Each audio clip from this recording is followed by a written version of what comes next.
1 Samuel 17 dice, versículo 32. Y dijo David a Saúl: no desmaye ninguno a causa de él. Tu siervo irá y peleará con este filisteo. Y dijo Saúl a David: no podrás tú ir contra aquel filisteo para pelear con él, porque tú eres niño y él es un hombre de guerra desde su juventud. David respondió a Saúl: tu siervo era pastor de las ovejas de su padre, y venía un león, venía un oso, tomaba algún cordero de la manada, salía yo tras él, lo hería y le libraba de su boca. Si se levantaba contra mí, yo le echaba mano de la quijada, lo hería y lo mataba. Fuese león, fuese oso, tu siervo lo mataba, pues este filisteo incircunciso será como uno de ellos, porque ha deshonrado al ejército del Dios viviente. Y añadió David: el Señor que me ha librado de las garras del león y de las garras del oso, también me librará de la mano de este filisteo. Y dijo Saúl a David: ve y el Señor sea contigo. Y Saúl vistió a David con sus ropas y puso sobre su cabeza un almete de acero, un casco de acero, y le armó de su coraza. Y ciñó David la espada real de Saúl sobre los vestidos de Saúl, y probó a andar, porque nunca lo había experimentado. Y dijo David a Saúl: yo no puedo andar con esto, porque nunca lo experimenté. Y echando de sí David aquellas cosas, tomó su cayado en su mano y se tomó 5 piedras lisas del arroyo y las puso en el saco pastoril, en el zurrón que traía, y con su honda en su mano se fue hacia el filisteo. Y el filisteo venía andando y acercándose a David, y su escudero delante de él. Cuando el filisteo miró a David, le tuvo por poco, porque era joven y era blanco, rojo, de buen color y de hermoso parecer. Y dijo el filisteo a David: soy yo perro para que vengas a mí con palos. Y maldijo a David por sus dioses. Dijo luego el filisteo a David: ven a mí y daré tu carne a las aves del cielo y a las bestias de la tierra. Entonces dijo David al filisteo: tú vienes a mí con cuchillo y lanza y escudo y jabalina, mas yo vengo a ti en el nombre del Señor de los ejércitos, el Dios de los escuadrones de Israel, que tú has deshonrado. El Señor te entregará hoy en mi mano, y yo te venceré, y quitaré de ti tu cabeza, y daré hoy tu cuerpo de los filisteos a las aves del cielo y a las bestias de la tierra. Y sabrá toda la tierra que hay Dios en Israel. Versículo 47. Y sabrá toda esta congregación que el Señor nos salva con espada y lanza, porque el Señor es la guerra, de Él es la guerra, y Él los entregará en nuestras manos. Versículo 51. Entonces corrió David, se puso sobre el filisteo, y tomando la espada, el cuchillo de él, sacándola de su vaina, lo mató y le cortó la cabeza. Y cuando los filisteos vieron a su gigante muerto, huyeron. Padre, queremos agradecerte por esta mañana, por este tema, por esta palabra en la cual tú nos vas a hablar, Señor, y que nosotros vamos a aprender a callar a nuestro gigante, al gigante que se está levantando delante de nosotros, al gigante de los imposibles, al gigante del no puedo, al gigante del temor. Que ese gigante sea derribado, Señor, como tú una vez nos has mostrado en este relato, lo que hiciste a través de David y con David, Señor, para bendición de tu pueblo. Háblanos, Santo Espíritu de Dios, como hablaste a David, como hablaste a Moisés, como hablaste a Abraham, como hablaste a Adán. Háblanos, Señor, en esta mañana. Exhórtanos, anímanos y levántanos, Señor, para nosotros poder entender que hay propósito en nosotros y a través nuestro que todavía no se ha culminado, no se ha terminado, y ningún gigante, por grandazo que sea, va a impedir que yo pueda concluir en esta vida y aún después de ella, en mis generaciones, el que se cumple el propósito tuyo a través mío. Amén y amén. Dale un aplauso al Rey. Dile al que está a tu lado: vence tu gigante. Tomen asiento, por favor. Tenemos un gigante, mis amados. Tenemos un gigante acá entre nosotros, acá en Adulán. Y yo quiero que miren hacia la derecha. Y las suegras que estén a la derecha no se espanten, que no lo digo por ustedes. Miren hacia la derecha. Y ahí ven que se ha levantado una malla negra. Ven detrás de la malla unos postes de acero verdes y vemos un plano. Ese es el proyecto y el propósito divino para renuevo, para la ciudad, para su reino. ¿De acuerdo? Pero el gigante que se levanta es: no puedes, no lo harás, no tienes plata. Nosotros estábamos pensando, no queremos hacerlo todo apretado, todo abultado, pero tener una reunión, una próxima reunión, y de repente comenzar a reunirnos allá, en donde va a ser el auditorio mayor, y poder tener si no comenzamos a hacer los servicios allá, pero tener una reunión con todos ustedes, no solamente con los líderes. Una alternativa era, por ejemplo, el próximo domingo, que es de servidores, pero no es para servidores, solamente es para toda la iglesia. Quizás pueda ser un día que haya culto unido, en el cual van a visitarnos también los hermanos de las otras sedes de Trujillo, para que vean también el auditorio que no es de Trujillo, es de todo Renuevo. Renuevo implica ¿qué cosa? Cajamarca, implica Alto Trujillo, implica La Esperanza, implica Máncora, que tenemos ahí una célula, implica también San Pachuco, que también tenemos ahí un trabajo que está haciendo una familia. Implica todo eso, es Renuevo. ¿De acuerdo? Entonces, estamos viendo cuándo podemos hacer y participar con ustedes del proyecto en sí, de lo que se ha hecho, de lo que se va a hacer y de lo que debemos de hacer. ¿De acuerdo? Pero siempre, cuando hay un proyecto de parte de Dios, siempre hay un gigante que se va a levantar.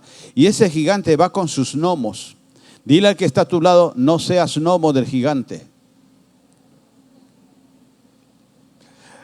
A pesar de tu cara. Si nosotros nos ponemos a pensar en el personaje del cual estamos hablando ahora, que es David, y nos ponemos nosotros a recordar lo que se nos ha predicado y lo que hemos aprendido de David, el pastorcillo, como dice acá Goliat. Eres un niño.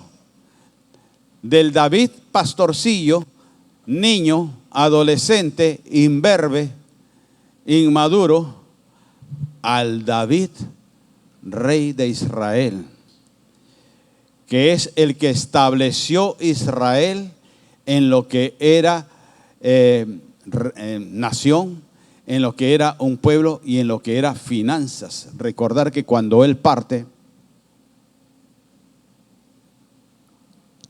con el Señor, David le dejó a su hijo Salomón riquezas para poder edificar el templo del Señor, y riquezas propias de David y riquezas del reino de Israel.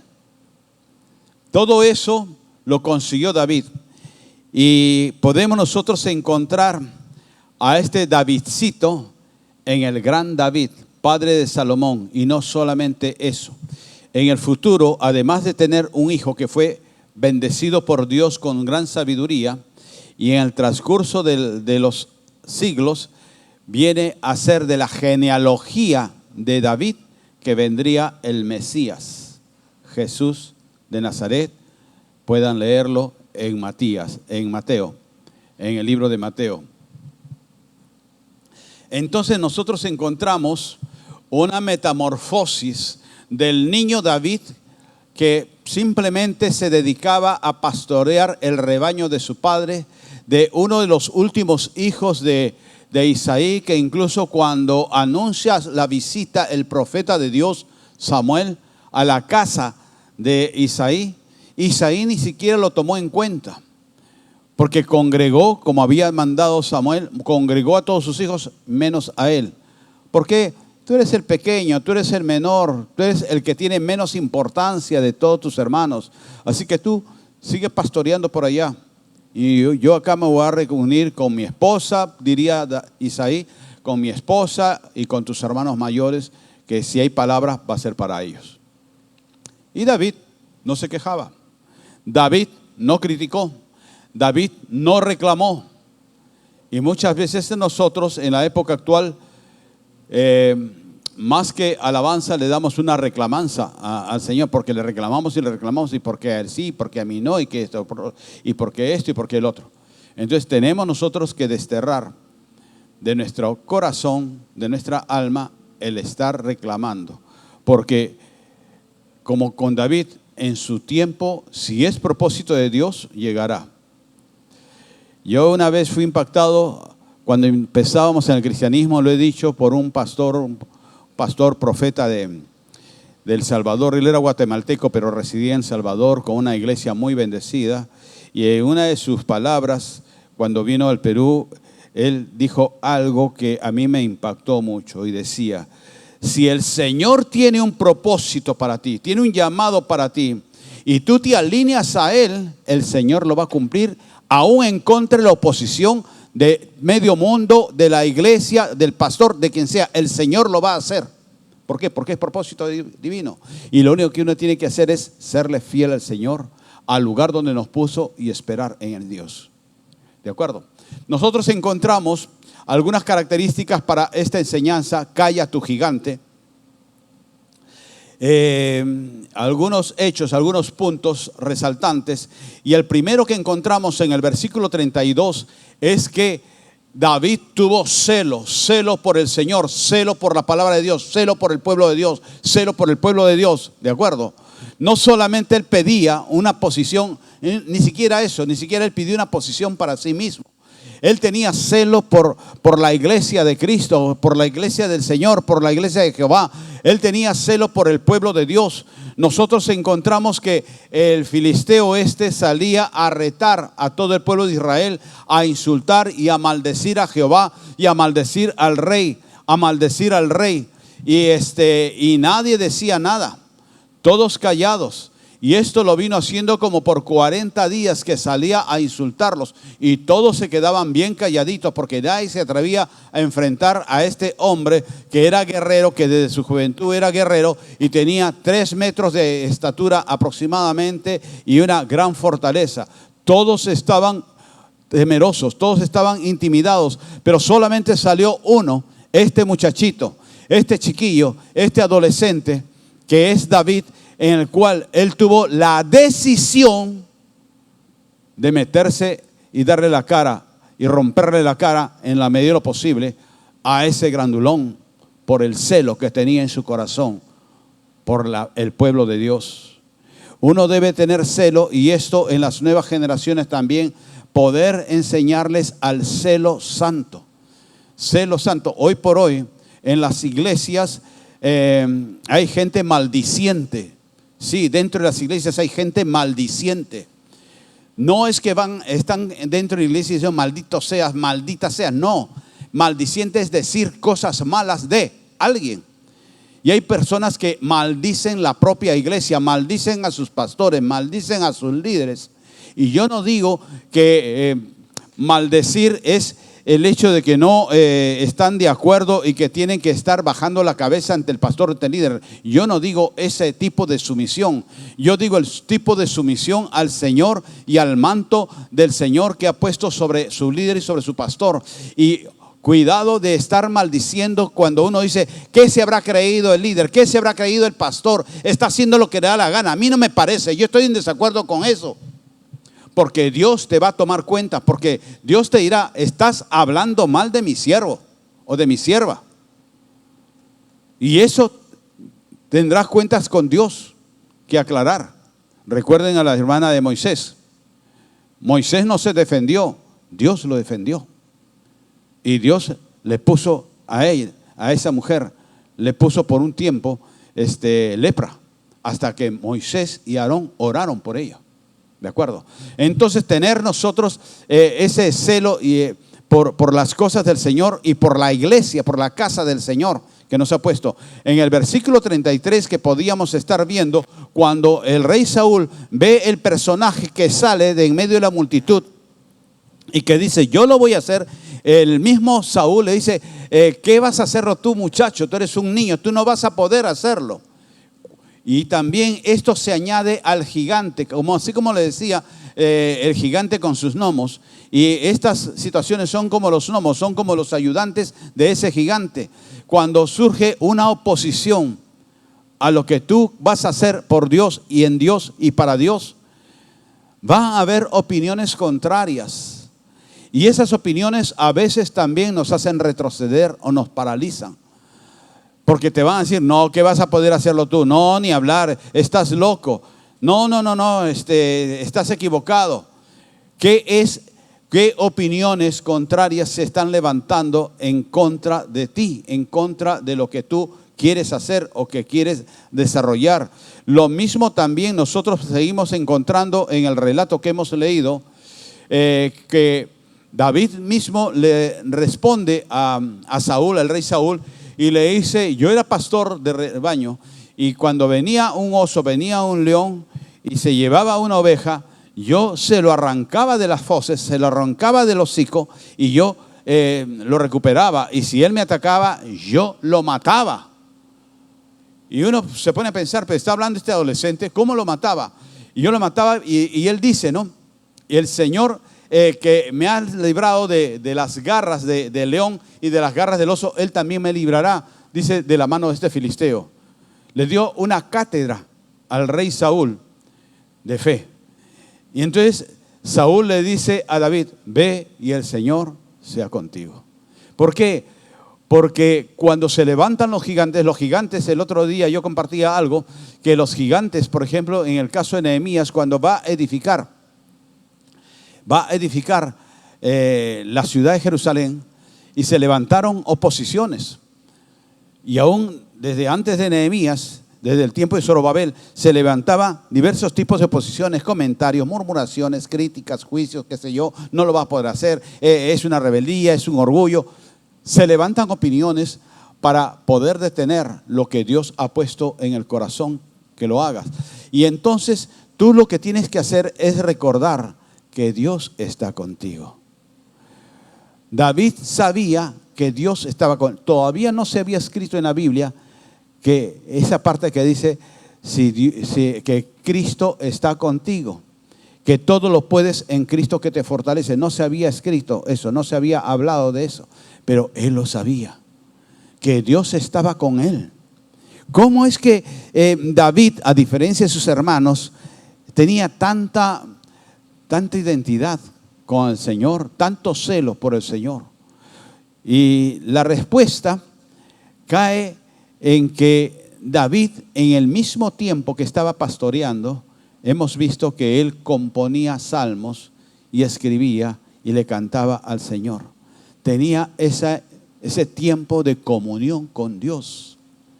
Debemos nosotros de tener un tiempo de comunión personal con el Señor, de poder estar conversando con Él, de poder estarle diciendo las cosas buenas y las cosas malas que nos están pasando y aún los temores que nos asaltan, para pedirle, Señor, fortalece mi alma.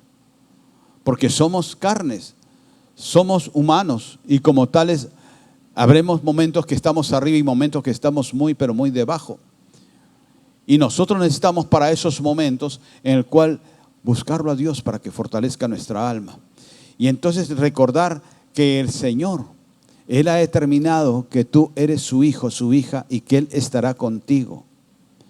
Nosotros encontramos que en los hechos que sucedieron, en el hecho que sucedió con el Real Plaza, en la cual lamentablemente murieron 6 personas, pero muchos heridos, muchos accidentados, incluso entre nosotros también un padre de familia con sus hijos estuvo ahí y fue un momento muy aciago, muy desesperante para ellos como familia, porque no se sabía, entre los escombros no se encontraban los hijos y el Señor permitió que no le sucediera mayormente nada. En el condominio donde nosotros vivimos, a la espalda de nuestra casa hay una jovencita argentina que tiene 3 niños, creo, ¿no? Tiene 3 niños y son pequeñitos. Y bueno, ellos son mormones, pero son pequeñitos. Y estaban ellos justo en el patio de comidas ese día. Y cuenta, el padre de familia cuenta de que justo dejó a sus hijos y a su esposa sentada en una mesa al lado de donde estaban los juegos de los niños, ahí al centro. Y él se fue a recoger la comida que había pedido de uno de los restaurantes, de una de las barras esas de comida que hay. Y ya estaba la comida, parece, y fue a recogerla, que lo estaban llamando. Y cuando él va, su hijito el mayor, que tiene creo que 10 años, 7 años, algo así, su hijito el mayor se fue detrás de él. Y en ese momento se cayó todo. Él desesperado, porque él no le había pasado nada, porque a él lo agarra este evento cuando estaba cerca de la barra de los alimentos. Pero él desesperado porque al centro de todo estaba su esposa y sus hijos. Y su hijita pequeñita tiene 1 año, 2 años nomás, la última. Y él dice que desesperado, buscando, clamando a Dios seguramente y todo ello. Y llegó a meterse entre los fierros y llegó y encontró la suerte, entre comillas, que la parte central, que era como una cúpula, que era como una parte más elevada, esa es la que cayó justo donde estaba la familia. Entonces fue como si fuese una sombrilla, como si fuese un paraguas. Y la familia, su esposa con 2 de sus hijos ahí al centro. No le pasó nada. Pero el otro chiquito, el que fue detrás de él a buscarlo, a él no se le encontraba. Y él se metió debajo de los fierros, se partió la pierna a él en esa desesperación, y su hijito también comenzó a arrastrarse, y un hombre le dijo: he visto a un niño que ha salido por allá y que estaba con la pierna mal. Y fue, lo encontró, y los 5 se salvaron. ¿De acuerdo? Entonces, algo que mencionaba yo el otro día, uno nunca sabe el día ni la hora en el cual vas a partir. Y muchas veces nosotros nos ufanamos de creer que tenemos todo el tiempo del mundo, y cuando uno a veces es joven o tiene fuerzas, todavía estoy fuerte, no va a pasar nada. Y uno se cree dueño del mundo y de los tiempos, y tú no sabes. Como les digo, estas familias son de niños pequeños y pudieron haber muerto ahí. ¿Y cuántos de nosotros hemos estado ahí? Y en ese momento, ¿qué si hubiera sucedido eso? Con tener 1 minuto para arrepentirte, no vas a solucionar el tiempo que desperdiciaste de arreglar cuentas con las personas que tienes en tu entorno. Cuando nosotros encontramos que David vio que ese tiempo era el tiempo para él, era la oportunidad para él, y él toma esa decisión. Y uno muchas veces dice en el Señor: ya después, más adelante lo voy a hacer. ¿No quieres servir a Dios? Más adelante, ya después. Se va a dar descuento en las entradas a los que sirven. Apúntame, yo quiero servir al Señor. ¿Sí? Los pobres ujieres, los líderes de ujieres, muchos domingos se jalan los pelos, están desesperados y me dicen: pastor, no hay gente para servicio, no hay gente para servir. Pero le dice: vamos a dar un descuento para los que sirven. Acá me tiene, por el Señor todo, apúnteme. 300 personas ahí, anotados. Bueno, es una broma tomada de la realidad. Pero nosotros encontramos que David, que no tenía él experiencia en armas, que él no tenía una solicitud directa del rey para que pueda servir, él se dispuso simplemente para callarle el hocico a Goliat, que estaba insultando a su pueblo, a su rey y a su Dios. Hombres así, mujeres con esas características se necesita en estos tiempos para revertir todo lo malo que está pasando en el mundo. Cuando nosotros encontramos que Saúl le dio su armadura real, miren que la armadura de Saúl no era igual que las armaduras de cualquier guerrero, porque se supone que la armadura por ejemplo, cuando el presidente de los Estados Unidos viaja a otra nación, hasta esa nación donde sea le llevan su auto, porque el auto del presidente de los Estados Unidos tiene un blindaje especial y unos aditamentos especiales para proteger su vida, ¿de acuerdo? Es algo especial, bien.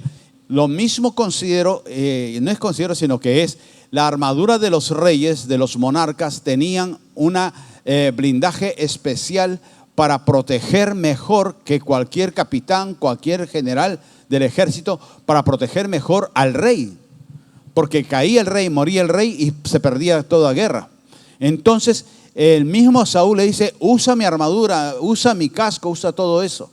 Y David lo recibe por educación, por respeto y por honra. Pero después David, él es consciente y él prueba a caminar y no podía caminar con eso. El peso de la armadura, él no tenía capacitación para manejar esa armadura y él no podía. Y muchas veces nosotros, cuando el gigante se levanta, nosotros comenzamos a escuchar las opiniones de otros. Nosotros comenzamos también a ver las armas que nos van a dar para revertir a ese gigante, pero ¿quiénes te dan esas armas? Y a veces son los amiguitos, los amigachos, los compadres. Ah, haz así, compadre. Sí, no te pasa nada. Vas a hacerlo así, vas a hacerlo así, vas a hacer. ¿Quién te da las armas para vencer al gigante? Debes de tomar en cuenta eso. Porque muchas batallas has perdido simplemente por dejarte armar por personas indebidas. Llámese orgullo, llámese arrogancia, llámese autosuficiencia. No, ¿qué te vas a meter tu mujer? No, yo sé más de esto que tú. Entonces nosotros tenemos que ver quién te da las armas. Pedirle que el Señor nos arme es que el Señor nos hable qué es lo que debo de hacer en esta batalla. ¿Cómo debo enfrentar a mi gigante? Y comenzar a ver que el Señor quiere darle la oportunidad a alguien para que llegue a ti con la arma adecuada para vencer al gigante. Y no las armas del monarca, no las armas del rey. Cualquiera se podía llevar por la fortaleza de esa armadura, ¿de acuerdo? Pero Dios no te da armas de espada, de casco, de escudo, qué sé yo, físicos, sino son las armas de la milicia, son espirituales, ¿de acuerdo? Cuando nosotros encontramos también que ya va David apresurado a enfrentar al gigante y el gigante comienza a insultarlo, a maldecirlo. Y nosotros cuando enfrentamos nuestros gigantes, muchas veces también escuchamos la palabra del gigante, escuchamos la voz del gigante. Y uno dice, pero tiene experiencia él en estas cosas. Entonces de repente él tiene razón. Y sí, mejor retrocedo, mejor que esta batalla la tome otro más capacitado que yo. Lo que yo les decía hace unos momentos con el ejemplo del David de Miguel Ángel, que en nosotros el Señor hizo una obra hermosa. Y si el Señor te ha preparado para una batalla, el Señor te ha dado las armas adecuadas para vencer toda batalla. No oigas lo que tu Goliat te dice a ti. No oigas lo que el enemigo está hablando en contra del propósito divino. Hay veces que el enemigo te va a hablar palabras lisonjeras, palabras hermosas, palabras de halago, te van a hablar a ti el enemigo para sacarte del camino del Señor. Recordar a Adán y Eva. El Señor le dio un propósito a Adán y a Eva de que hiciera prosperar ese huerto, de que lo multiplicara, que sea próspero y todo eso lo otro. Y vino el enemigo, vino el Goliat disfrazado de una serpiente y le habla a la mujer. Le habla a la mujer para sacarla del contexto de Dios, para sacarlo del negocio de Dios, para sacarlo del camino del Señor que le había dejado. Y lo mismo hace cuando se levanta un Goliat y vienen entonces aquellos opinólogos a desanimarte más que a animarte, y a traerte problemas en vez de soluciones.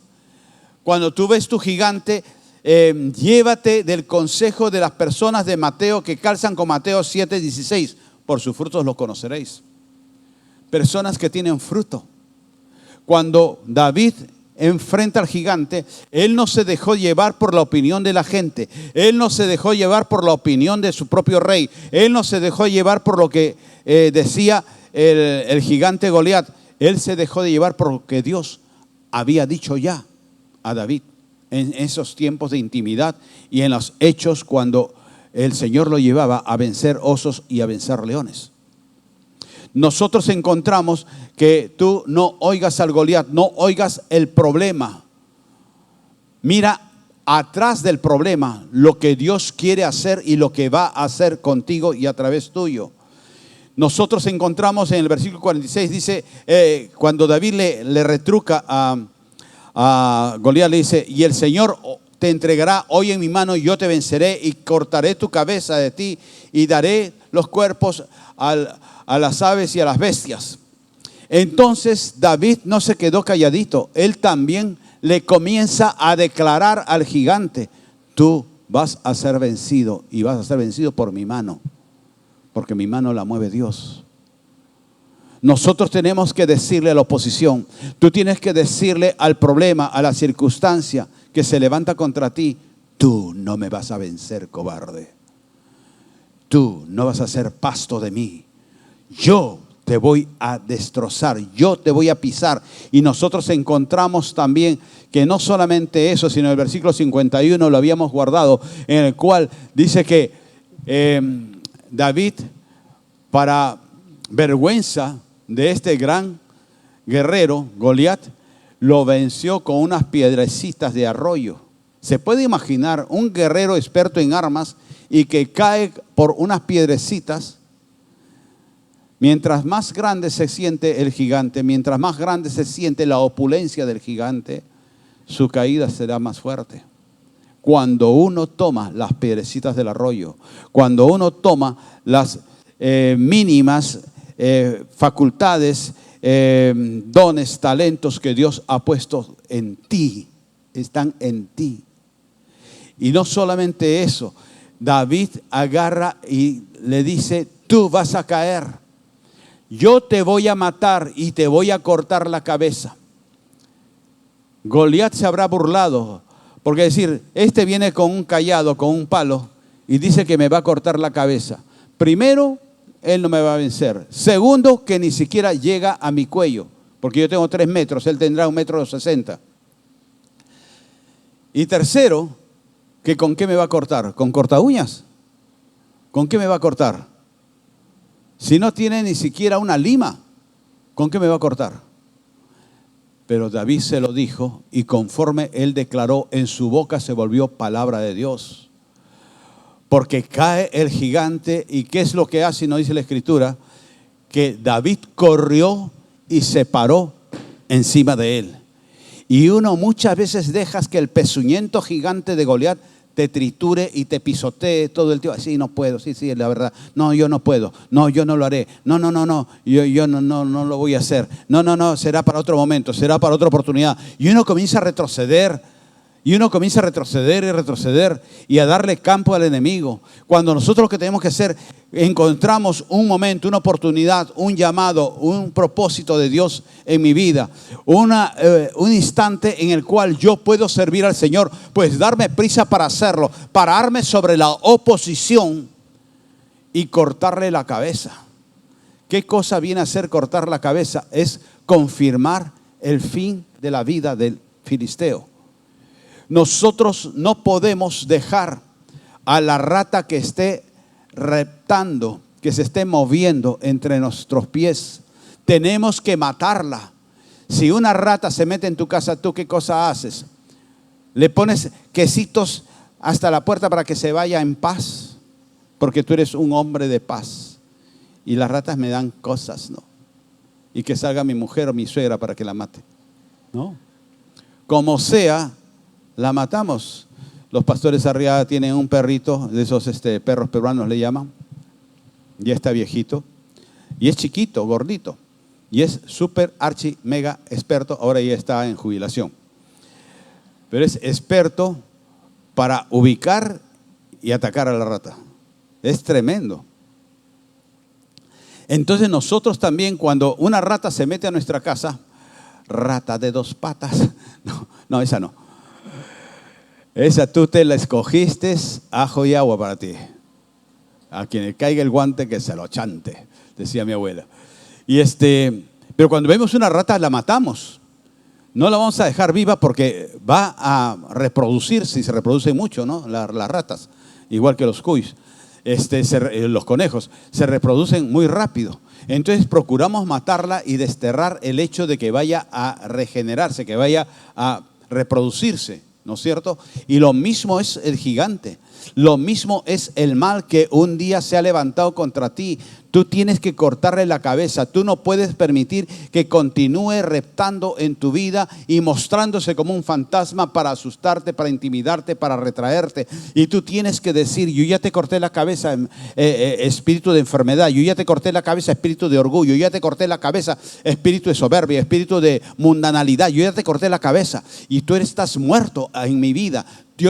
Tú no tienes parte ni suerte en mi vida. Si tú te vas a un encuentro, del encuentro uno sale ahí flotando en el aire y uno desea estar viviendo en ese encuentro permanentemente. Y nosotros tenemos que vivirlo, ese encuentro. Nosotros tenemos que declarar que lo que hemos roto, lo que se ha perdido, lo que hemos quitado de nuestra vida, nunca más lo vas a permitir. Dentro de una semana vamos a tener el bautismo en agua, que también es el reconocimiento de que uno entra en las aguas como que uno está muriendo y sale a nueva vida. Y eso es el cristianismo: salir a nueva vida cada día que te levantas, reconocer que tú eres una obra del Señor, una obra preciosa para que el Señor te bendiga y para que el Señor te use, y poder entender también de que el Señor te dice que te pares sobre el enemigo, que pongas tus pies sobre el enemigo, sobre la oposición, y que le digas: estás vencido, y que veas a tu enemigo como un gigante que está tirado en el suelo y que está tratando de mover la cabeza y tú se la cortas. No más vida para esa oposición, para ese problema que se levantó contra ti. Dale un aplauso al Señor.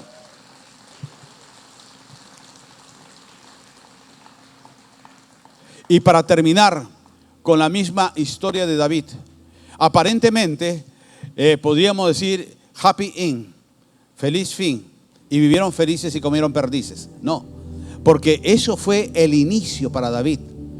Porque lo que estaba diciendo hace unos momentos, desde David pastorcillo, David ahora matador de gigantes, todavía falta un buen trecho para que sea David el rey, David padre de Salomón, David antecesor de Jesús, ¿de acuerdo?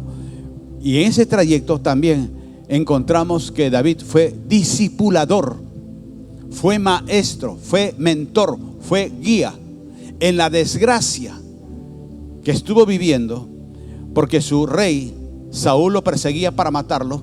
Y en esa desgracia, cuando él huyó a un lugar que habían varias cuevas, que le llaman el lugar de las cuevas de Adulán, ¿de acuerdo? Y se fueron con él 400 hombres, con sus esposas y sus hijos. 400 hombres que estaban en desgracia. No eran guerreros, no eran expertos en la palabra, no eran expertos en nada. Eran 400 desgraciados, 400 que estaban en desgracia. Se fueron con él. Y de esos 400 encontramos en los siguientes capítulos, se multiplicaron y fueron 600 los que salieron de ahí. Fueron 600 guerreros que ya en los postreros tiempos de David, dice la palabra: y estos son los valientes de David, los valientes de Adulán. Los discipuló, los forjó, los formó, los hizo con un carácter como él, humilde y sencillo, pero guerrero y valiente para el llamado de Dios. Es el formar, es el poder discipular, el poder forjar a otros y luchar hasta el final por una vida de integridad. David falló un tiempo cuando cae con Betsabé, la madre de Salomón. David falló, pero también él se arrepintió de corazón y el Señor le dio otra oportunidad: vivir integridad, forjar a otros y viviendo integridad hasta el cierre de nuestros días. Es lo que Dios quiere hacer contigo. Que no veas a tu gigante como una mole de acero que se viene contra ti, sino que lo veas como una cucaracha digna para aplastarla, porque Dios está contigo. Y si Él contigo, ¿quién contra ti? Dale un aplauso al Rey.